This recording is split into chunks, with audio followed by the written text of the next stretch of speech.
Hey guys, Prowl 1701 here, and today I'm going to talk about another 10 Doctor Who stories that I think are bad, or not really that good, but still have great things about them, great moments in them, something about them that I like despite not being a huge fan of the story. Now, I've already done one video on this. You can check that out up here.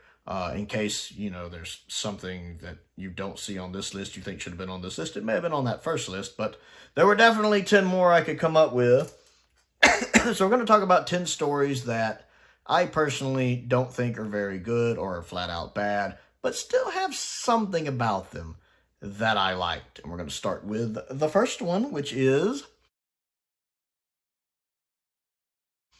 Legend of the Sea Devils. Now, Legend of the Sea Devils has a lot of problems, basically the editing. I feel like something happened here. Something behind the scenes went on, and this got edited down, and it's got to be the worst edited Doctor Who story I've ever seen. It's like an omnibus version of a full story that we never got. It's kind of like, you know how some people have issues with the Daleks in color and the War Games in color because they feel like the edit butchered it? That's what happens with Legend of the Sea Devils to me. Like, there's a full-blown 2-hour story or hour-and-a-half story here that we only got the colorized version of, which I'm sure the original would have been in color, but we got this butchered edit of, and that the real version of it's sitting locked away somewhere. But it has a couple things going for it. One, I love that they kept the original Sea Devils design. The fact that the Sea Devils look like the classic Who Sea Devils, that they pretty much stuck to that classic design, because I always hated the redesign of the Silurians. I can't stand the modern Who Silurians. That design grates me on so many levels. So I love the fact that they didn't try to update the Sea Devils. They kept that classic design. And then some of the special effects do look nice, I will admit. Not all of them are blowing me away, but some of the special effects look nice.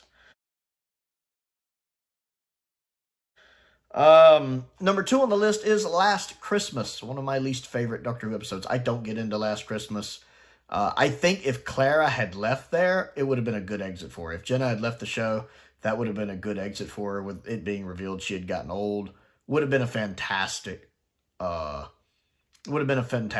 for her. But it turns out it's not. It's just a trick. This story has way too many twists. I don't care for this one. But it has a couple things I like about it. One, I like the fact it has Michael Troughton in it, which, of course, is Patrick Troughton, one of Patrick Troughton's sons. So I like the fact they have Michael in it. And I love the aliens joke, that bit when he's like, "What, you named a horror movie Alien? No wonder everybody keeps invading you." I don't know why. Maybe it's the way Capaldi delivers the line. But it made me laugh. It made me chuckle. So I do enjoy those two things about it. Other than that, it's a pretty crap episode.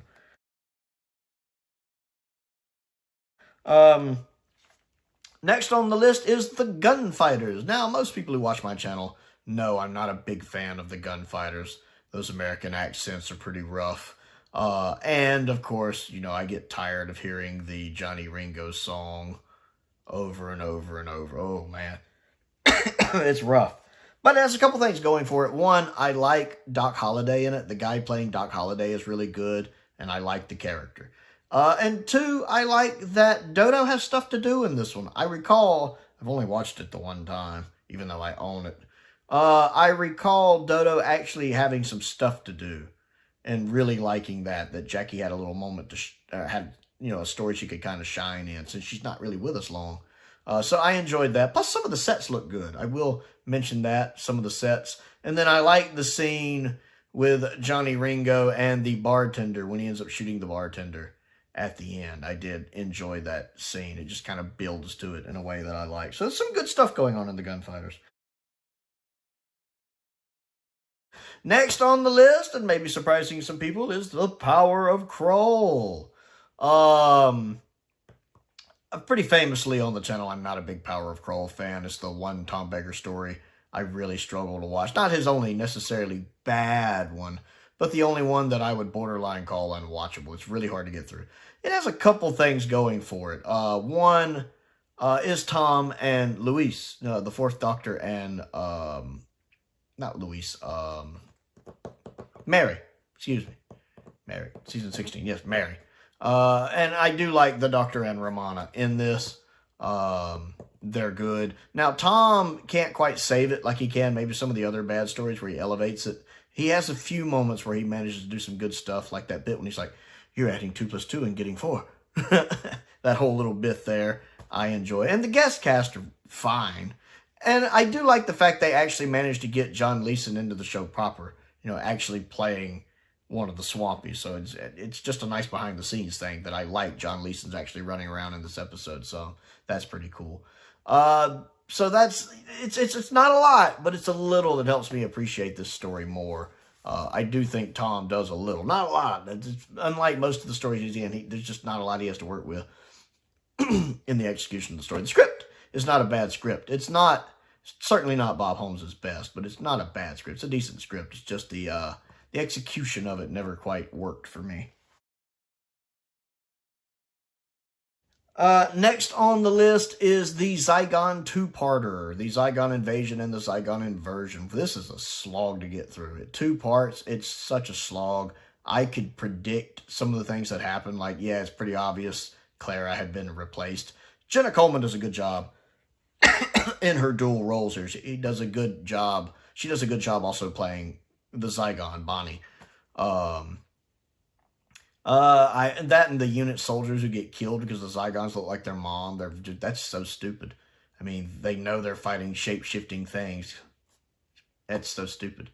And then what really saves it for me is that speech, the Zygon speech at the end between Capaldi and the Zygon, Bonnie. And it's just perfect. Jenna and Peter are just in perfect sync in that scene. It's such a good scene.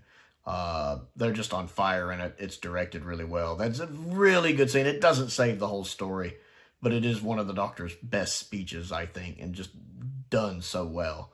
So that's definitely a good reason to watch it. It's not a good reason to sit through the whole episode, but it's great if you want to look the speech up on YouTube. The whole 2 episodes, but it's great to look the speech up on YouTube. Next on the list is Kenda. I'm not a big fan of Kenda. Arguably my least favorite 5th Doctor story. But it has a couple things going for it. One, the second half gets considerably better. The first half really lets it down, especially with the Doctor acting like an idiot sometimes, which is exactly why he should be called idiot in that story. But the second half, it does pick up. The second half is better. The actress playing the old woman in it is really good. The actor playing the guy who goes crazy is very good. I really like him as that character.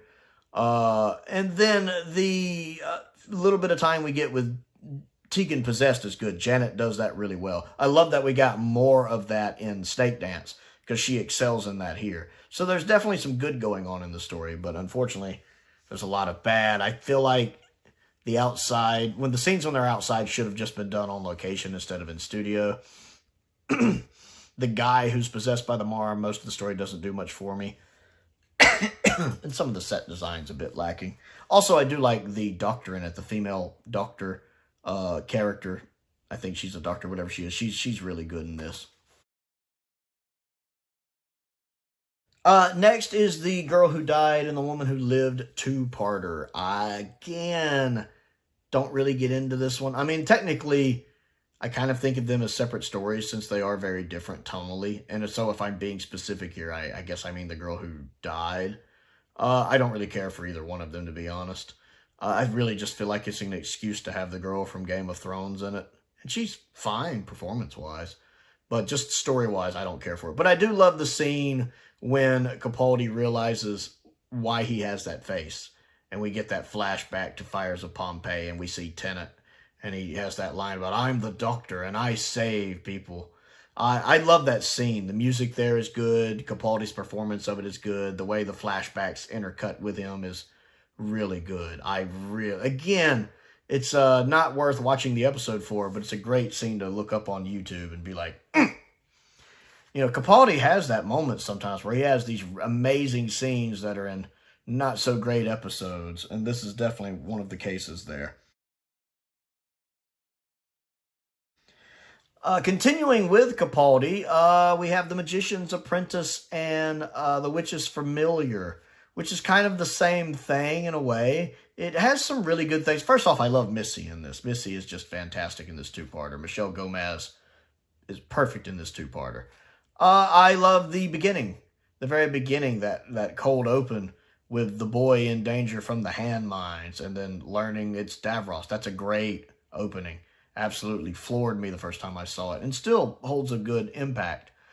I like the conversations between the Doctor and Davros when you actually feel like they're bonding in sort of a way.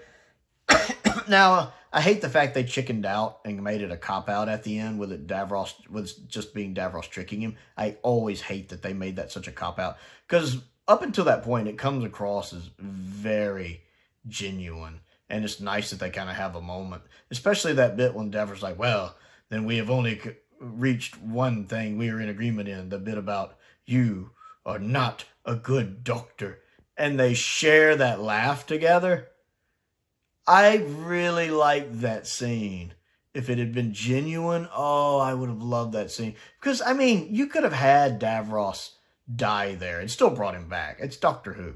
You could have had him cloned, which would have given Russell a perfect excuse later to have a fully walking around Davros. He's in a cloned body, and fans would have accepted that. Or you could have simply had the Doctor run into him at an earlier point in his time stream before he got this close to dying. I mean, there's ways you could have done it. They should have made that genuine and actually let them kind of have that moment. I would have liked that. Because it's performed really well. I mean, Julian's a really good Davros. I think he's second only to Michael Wisher. Really, really good Davros. And I love the fact that they tie in the Doctor's speech from Genesis, the Fourth Doctor's speech about, if someone pointed out a child to you. I like that they managed to tie that into this episode. That was really, really, really neat and a key point of the episode.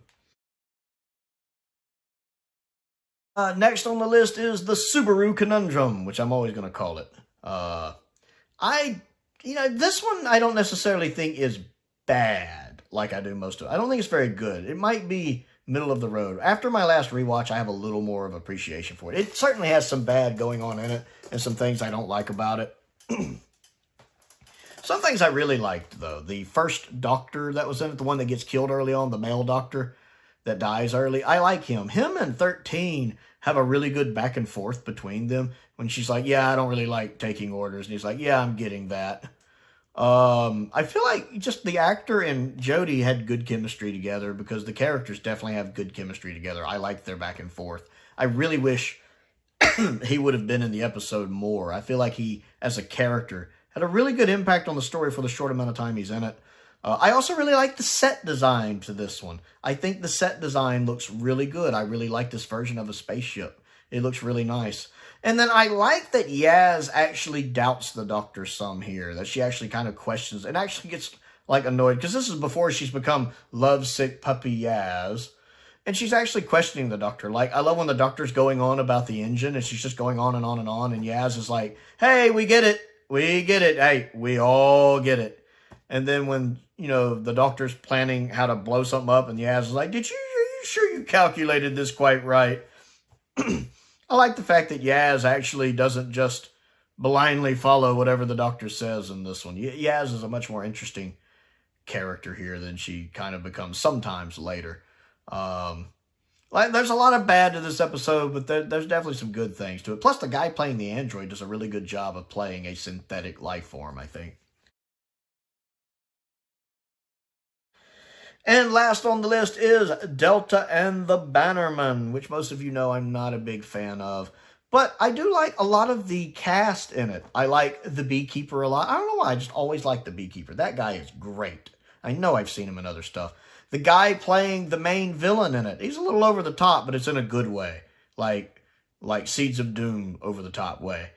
He's really good. I like Ray in this. The girl playing Ray, and I think Ray's coming back in the audio stories soon, I think. I know the actress is.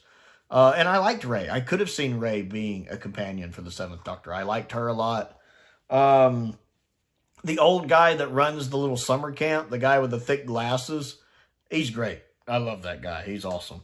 There's a lot of bad to Delta and the Bannerman that I don't like. but the guest cast make it good. And of course, McCoy is great in it. So there's certainly some stuff, if I'm watching Delta and the Bannerman, and it is a watchable story, to be fair, there is definitely good things in here that I can enjoy.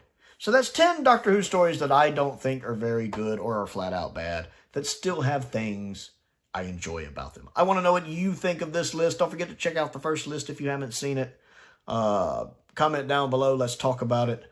I also have a P.O. box if there's anything you'd like to send me to look at and review. I love getting fan mail. I have a link to my Amazon wishlist down in the description. A link to my Amazon UK wishlist is down there too. A link to my Patreon is down there if you would like to support me that way.